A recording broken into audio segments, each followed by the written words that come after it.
As a మహిళగా హేమ గారు చెప్పింది మాత్రం చాలా మంది అవకాశాల కోసం వచ్చారు, చాలా అవమానాలు పడ్డారు, కొంతమంది తట్టుకుని ఉన్న వాళ్ళు ఉన్నారు, కొంతమంది వెళ్ళిపోవడం కూడా జరిగింది రిటర్న్. ఏమంటారు సార్? ఇక్కడ టాలెంట్ ముఖ్యం అండి. కాస్టింగ్ కోచ్ ఇచ్చిన మాత్రమే హీరోయిన్ గా పెట్టిస్తుంటారండి. అంటే టాలెంట్ అంటే వేరే రాష్ట్రాల నుంచి తీసుకొచ్చిన వాళ్ళకి టాలెంట్ ఉందా? మన లోకల్ వాళ్ళకి టాలెంట్ లేదా సత్యనారాయణ గారు? కాదండి, నటన వచ్చిన వాళ్ళకి కాస్టింగ్ కోచ్ అక్కలేదు, ఇంకోటి అక్కలేదండి.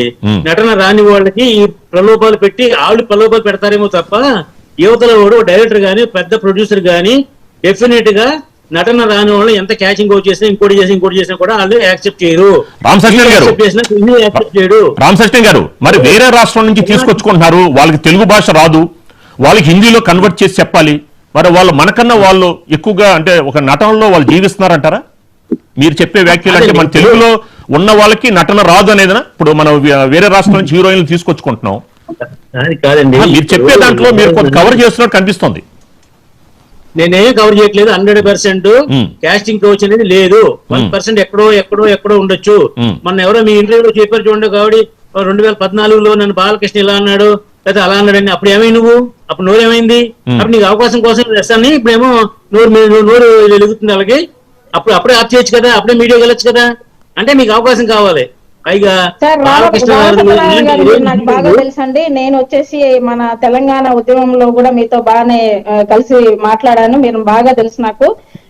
నేను వరంగల్ అమ్మాయినండి, తెలుగు అమ్మాయిని. అయినా గానీ నేను చాలా సినిమాలలో ఇండస్ట్రీలో వెతికాను ఛాన్స్ల కోసం. నాకు తెలుగు వస్తుంది. పోనీ యాక్టింగ్ అంటే బయట మీరు తెలుగు రాని వాళ్ళను హిందీ వాళ్ళని తీసుకొచ్చి కూడా మీరు వచ్చేసి వాళ్ళకి యాక్టింగ్ నేర్పిస్తారు, మరి తెలుగు వాళ్ళకి నేర్పించలేరా అండి?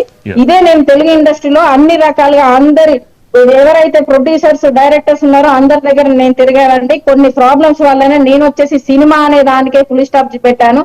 ఆ తర్వాత మీరు చెప్పడం అంటే మీరు వేరే ఒక డైరెక్టర్ పరిచయం చేయడం వల్ల అక్కడి నుంచి నేను చెన్నైకి కూడా వెళ్ళాను. చెన్నైలో కూడా ఇది మాక్సిమం తెలుగులో కంటే చెన్నైలో కొంచెం తక్కువగా ఉంది. ఇక్కడ 98% ఉంటే అక్కడ 90% ఉన్నది. కానీ ఇదే పెద్ద ప్రాబ్లం ఉందండి. అదే దాని వల్లనే నాతో కాకనే నేను సినిమా ఇండస్ట్రీని వదులుకొని ఓన్లీ ఒక డిస్ట్రిబ్యూటర్ గా ప్రొడ్యూసర్ గా కూడా నేను చేసిన రోజులు ఉన్నామండి. నేను ఒక ఆర్టిస్ట్ పోవడానికి కూడా కారణం ఈ కాస్టింగ్ కౌచ్ 100% నేను చెప్పగలుగుతాను. యాజ్ ఎ యాక్టర్ గా, యాజ్ ఎ ప్రొడ్యూసర్ గా, డిస్ట్రిబ్యూటర్ గా కూడా. Okay right sir. ఇప్పుడు చెప్పండి సత్యనారాయణ గారు. సార్ ఇప్పుడు మేడం అభిప్రాయం మేడం చెప్పారండి, నా అభిప్రాయం నేను చెప్పానండి. ఏది కరెక్ట్ మీరు తీసుకోండి సార్. ఇప్పుడు ఆవిడకి పర్సనల్ గా జరిగిన ఇబ్బంది ఏముంటే ఆవిడ చెప్తే నిజం ఉండొచ్చు, అంతే తప్ప ఇండస్ట్రీ అంతా ఇలాగే ఉంటుందని మాత్రం తప్పండి. మేము 3 సినిమాలు తెస్తామండి. ఇప్పుడు మేము అసలు ఆడతో లేడీస్ తో మాట్లాడడం ఎందుకు తెలుసండి? వాళ్ళు ఈ క్యాస్టింగ్ వచ్చి పక్కన పెట్టండి, ఎవరేం అప్లికేషన్ అడుగుతారో లేదా ఎవరేం అడుగుతారో ఉద్దేశించి మేము మాట్లాడడం. ఓన్లీ డైరెక్టర్ ప్రొడక్షన్ మీద చూసుకుంటారు ఆ విషయాలు. నేను చెప్పేది చిన్న సినిమా, ఈ పెద్ద సినిమా మాట్లాడకపోవడం వల్లనే ప్రాబ్లం అవుతుంది. మధ్యలో మీరు కాస్టింగ్ కౌన్సిల్ పెడుతున్నారు కాబట్టి ప్రాబ్లం అవుతుంది. వాళ్ళే అక్కడ వచ్చేసి మీకు ఏ విధంగా అంటే ప్రొడ్యూసర్లకు, డైరెక్టర్లకి, హీరోలకు ఏ విధంగా కావాలి అనేది వాళ్ళు ఒప్పుకున్న తర్వాతనే మీరు వాళ్ళకి ఛాన్సులు ఇస్తున్నారు. అదే డైరెక్ట్ గా మాట్లాడితే ఇదంతా ప్రాబ్లం ఉండకపోయేదేమో. మరి డైరెక్ట్ గా మాట్లాడండి. ఎవరైనా యాక్టర్స్ కావాలనుకుంటే మీరు నిజంగానే ఇది కరెక్ట్ అని మీరు అనుకుంటే ఇప్పటికైనా కూడా తెలుగు అమ్మాయిలకు ఛాన్స్ ఇవ్వండి. మన తెలుగు ప్రజలు తక్కువ ఉన్నారా? తెలుగు అమ్మాయిల అందంలో తక్కువ ఉన్నారా ఏమైనా? ఇటు సైడ్ చూసి ఆంధ్ర వాళ్ళు చాలా అమ్మాయిలు అందంగా ఉంటారు. మన ఇటు సైడ్ వరంగల్ సైడ్ గానీ, హైదరాబాద్ లో గానీ ఎక్కడ తీసుకోకుండా అందంగా అమ్మాయిలు ఉంటున్నారు. వాళ్ళకి యాక్టింగ్ కాదని మీరు చెప్పడం కాదు, మీరు వాళ్ళకు ఏది లాంగ్వేజ్ రాని వాళ్ళని తీసుకొచ్చి మీరు యాక్టింగ్ ఎలా నేర్పిస్తున్నారో వీళ్ళకి కూడా అలా నేర్పించండి. తెలుగు అమ్మాయిని ఎంకరేజ్ చేయండి. మీరు చాలా కరెక్ట్ పాయింట్ అన్నారు సత్యాన్ గారు. ఇప్పుడు ఆవిడ హేమ గారు చాలా కరెక్ట్ గా మాట్లాడారు. వేరే రాష్ట్రాల నుంచి తీసుకొచ్చిన వాళ్ళకి యాక్టింగ్ నేర్పిస్తున్నారు, అదే మన ఏదైతే మన లోకల్ గా ఉన్న వాళ్ళకి అవకాశాలు ఇవ్వచ్చు కదా అనేది ఆవిడ మంచి పాయింట్. దానికి మీరు సమాధానం ఏం చెప్తారు ప్రొడ్యూసర్ గారు? మా రిప్లై కూడా వినండి సార్. చెప్పండి సార్. మేము చిన్న సినిమా ఎవరైనా సరే మేము బయట స్టేట్ నుంచి ఎంకరేజ్ చేయము. ఎందుకంటే వాళ్ళకి మేము ఇక్కడ అకామిడేషన్ ఇవ్వాలి, ఫ్లైట్ టికెట్లు ఇవ్వాలి, డబ్బింగ్ చెప్పరాళ్ళు. కాబట్టి నేనైతే ఖచ్చితంగా తెలుగు అమ్మాయిలకి అవకాశం ఇస్తాను. నేను ఈ మధ్య 15 సినిమాలు స్టార్ట్ చేశాను. దాంట్లో 5 సినిమాల్లో 5 లోకల్ టాలెంట్ కి ఇచ్చామండి, ఇన్ఫ్లుయెన్సర్స్ కి ఇచ్చాము, ఇలాంటి వాళ్ళకి ఇచ్చాము. ఎందుకంటే కొంచెం పాపులారిటీ 10 మంది తెలిసిన అమ్మాయికి ఇచ్చాం తప్ప తెలుగు అమ్మాయిని ఎంకరేజ్ చేస్తాం. ఎందుకంటే మా స్వార్థం ఏంటంటే వాళ్ళకి లోకల్ అకామిడేషన్ ఇవ్వక్కలేదు, ట్రాన్స్పోర్ట్ ఇవ్వక్కలేదు. ప్లస్ మేము ఎప్పుడు పిలిస్తే అప్పుడు ప్రమోషన్ వస్తారు మెయిన్. అదే బొంబాయి అమ్మాయి అనుకోండి ప్రమోషన్ రాదు. హీరోయిన్ అనేది ఇంపార్టెంట్ క్యారెక్టర్ కదా సినిమాలో. హీరోయిన్ ఎప్పుడు కూడా హీరోతో ఈక్వల్ గా హీరోయిన్ కూడా ఉంటేనే ప్రమోషన్ బాగుంటది. ఇప్పుడు 10 మంది ఒక అబ్బాయిలు వస్తే ప్రమోషన్ బాగోదండి, ఒకళ్ళు ఇద్దరు అమ్మాయిలు ఉంటేనే అందంగా ఉండే ప్రమోషన్ అండి. కాబట్టి నా వరకు నేనైతే మేము లోకల్ టాలెంట్ ని గుర్తిస్తాము, లోకల్ టాలెంట్ ఎంకరేజ్ చేస్తాం కూడా. సత్యనారాయణ గారు అంటే ఓవరాల్ గా మాట్లాడుతున్నాం, మీరు లోకల్ వాళ్ళకి మీరు సపోర్ట్ ఇస్తున్నారు. ఓకే, నయనతార గారు రారు కదా, తన ప్రమోషన్స్ కి రాదు, మరి నయనతారని ఎందుకు పెట్టారు? మళ్ళీ అందులో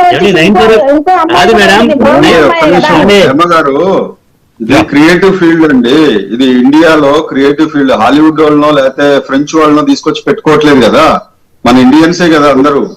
ఎవరు బాగా చేస్తారు, ఎవరికి ఎక్కువ పొటెన్షియాలిటీ ఉందో బాగుంది. ఇప్పుడు నయనతారాన్ని పెట్టుకుంటే తమిళ్లో అవుతుంది, మలయాళంలో అవుతుంది, మలయాళంలో బిజినెస్ అవుతుంది, తమిళ్లో అవుతుంది, తెలుగులో అవుతుంది, కన్నడలో అవుతుంది, హిందీలో కూడా అమ్మాయి సినిమాలు చేసింది. పెట్టుకోవడం తప్పే ఉంది, వేరే భాషలో క్రియేటివ్ ఫీల్డ్. మీరు వేరే పెట్టుకోవాలి లేకపోతే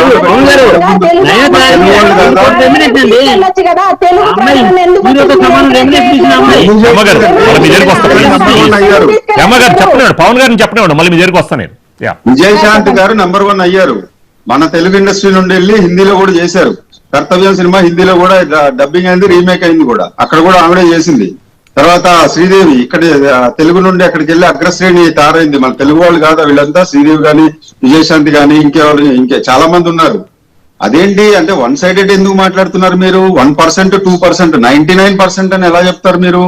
ఒకళ్ళకి 1000 మంది చేస్తే హీరోయిన్లు, ఆర్టిస్టులు ఎంతమంది వచ్చి మీడియాలో చెప్పారు చెప్పండి, ఇట్లా జరిగిందని? అసలు పూర్తి స్థాయిలో కంప్లీట్ గా అందరికీ అన్యాయం జరిగిపోయిందని చెప్పడం ఎంతవరకు కరెక్ట్? అది హేమ గారు, రాంగ్ రైట్స్ అనేది ప్రతి దానిలో ఉంటాయండి. ఫీల్డ్ లో మాత్రమే కాదు, ప్రతి చోట ఉంటాయి. మనం గొంతు చించుకుని మాట్లాడినంత మాత్రాన అది కరెక్ట్ అయిపోదు. మనం పెద్దగా మాట్లాడేసి లేదు అవుతుంది అంటే అది కరెక్ట్ కాదు. అది మీరు తెలుసుకొని పూర్తి స్థాయిలో ఎంతమందికి అయింది, ఎంతమంది వచ్చారు, అది లిస్ట్ ఇవ్వండి మాకు, ఒకసారి లిస్ట్ ఇవ్వండి. మేము సినిమా ఫీల్డ్, మేము ఎప్పుడు చేయాలి ఇలాంటి పనులు. పవన్ గారు ప్లీజ్ ఇప్పుడు హేమ గారు మీరు అందరినీ ఒకే ఘాటి కట్టేసి ఎట్లా మాట్లాడతారండి? అందరిలాగా ఒకటే అలాగే ఉన్నారని ఎట్లా మాట్లాడతారు? 99% అని చెప్తున్నారు. రమ్మని చెప్పండి, ఎవరన్నా ఇలా జరిగిందని చెప్పండి. ఇష్టం లేకపోతే వెళ్ళిపోతారు వాళ్ళే. అండ్ ఏ ఫీల్డ్ లో లేదు చెప్పండి, ఒక ఫీల్డ్ కరెక్ట్ ఉందని చెప్పండి నాకు, దాని ప్రూఫ్ చూపించండి. మీరు ప్రూఫ్ చూపించండి, ఒక ఫీల్డ్ కరెక్ట్. ఇప్పుడు ఎవరు చూపెట్టలేదండి, మీరు మాట్లాడేస్తే ఎట్లా అండి? ప్రూఫ్స్ ఎవరు చూపెట్టలేదు. నాన్ స్టాప్ గా పెద్దగా మాట్లాడి ఉంది, లేకపోతే ఇక్కడ వాళ్ళని తీసుకోవాలి అని అంటే ఒక సినిమా చేయడానికి దాని లోపల ఎలా తీసుకోవాలి, స్క్రీన్ ప్లే దగ్గర నుండి క్రియేటివ్ ఫీల్డ్ లో ఏ హీరోయిన్ తీసుకుంటే ఎంత మార్కెట్ అవుతుంది, మిగతా వాటిల్లో బిజినెస్ చేసుకోవాలి. ఇప్పుడు 100 కోట్లు దాటిపోతుంది మేకింగ్ ఛార్జెస్ పెద్ద సినిమాల్లో. కొత్త ఫేసులు తీసుకుంటే అవుతుందా? చాలా మంది దానిలో మాత్రమే కాదు, ఇంతకు ముందు నేను చెప్పినట్టు చాలా మంది హీరోయిన్స్ ఇక్కడి నుంచే వెళ్ళారు, సౌత్ నుండి వెళ్ళారు, తెలుగు నుండి కూడా వెళ్ళారు. మీరు పూర్తి స్థాయిలో వన్ సైడెడ్ మాట్లాడద్దు. ఓకే పవన్ గారు, హేమ గారు మాట్లాడతారు. హేమ గారు మీరు చెప్పండి. విజయశాంతి గారికి అవకాశం ఉన్నది, శ్రీదేవి గారికి అవకాశం ఉన్నది, జయప్రద గారికి ఉన్నది. మరి అప్పుడు ఉన్న తెలుగు వాళ్ళకి ఇచ్చిన అవకాశాలన్నీ ఇప్పుడు ఎందుకు ఇవ్వట్లేదు? ఈ రోజుల్లో ప్రతి ఒక్కరు సినిమా ఏంటి, మన టీవీని చూసేసి ఏంటి సోషల్ మీడియా వల్ల చాలా మంది మాకు అవకాశం రావాలని చెప్పేసి ఎత్తుకుంటూ వస్తున్నారు. ఎందుకు ఇంకా వచ్చేసి తెలుగు ప్రజలకు అవకాశాలు లేవు?